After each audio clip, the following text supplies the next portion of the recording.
ఫిరోజ్ అన్న గారి ఆధ్వర్యంలో 34వ వార్డులో వీసీ కాలనీలో మహమ్మద్ సూరి గారి ఆధ్వర్యంలో ఈరోజు ప్రచారం నిర్వహించడం జరిగింది. అంతేకాకుండా మా నంద్యాల మున్సిపాలిటీలో ఈరోజు మున్సిపాలిటీ ఏర్పడిన 3.5 సంవత్సరాలలో ఇంతవరకు 34వ వార్డుకు ఒక్క రూపాయి కూడా ఖర్చు పెట్టింది లేదు మున్సిపాలిటీ తరఫు.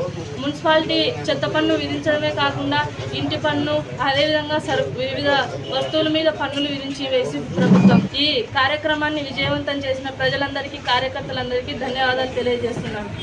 34వ వార్డులో సూర్య అన్న ఆధ్వర్యంలో ఈరోజు డోర్ టు డోర్ క్యాన్వాసింగ్ చేయడం జరిగింది.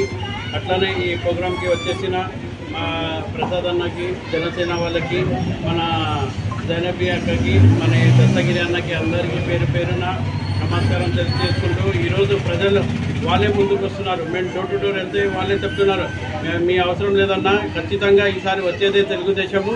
ఎందుకంటే ఈ 5 సంవత్సరాల పాలన చూసాము. అసలు ఈ ప్రజలు ఎంత ఇబ్బంది పడుతున్నారంటే అంత ఇబ్బంది పడుతున్నారు. ఈ వార్డులో 3 రోజులకి ఒక్కసారి నీళ్ళు వస్తుంది. నీళ్ళు సహకారం కూడా లేదు ఇక్కడ. ఇక్కడ మున్సిపాలిటీ వర్క్ 3.5 ఇయర్స్ అవుతుంది. ఇక్కడ తెలుగుదేశం కౌన్సిలర్స్ ఉన్నారు కాబట్టి వాళ్ళు ఇంతవరకు ఏ రోడ్ కూడా, ఏ వాటర్ ఇది కూడా శాంక్షన్ చేయలేదు. ఇక్కడ మళ్ళీ పన్నులు మాత్రం అట్లానే ఉన్నాయి.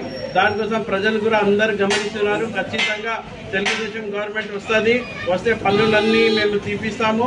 ఖచ్చితంగా మేము ఈ చెత్త పన్ను అన్నీ ఇది చేసి ఖచ్చితంగా ఇక్కడ ప్రజలందరూ ఫారూక్ గారిని భారీ మెజార్టీతో నంద్యాలలో ఎమ్మెల్యేగా, శబరి అక్కకి ఎంపీగా, చంద్రబాబు నాయుడు గారికి ముఖ్యమంత్రి చేసే వరకు ఇంకా 22 రోజులు ఉన్నాయి.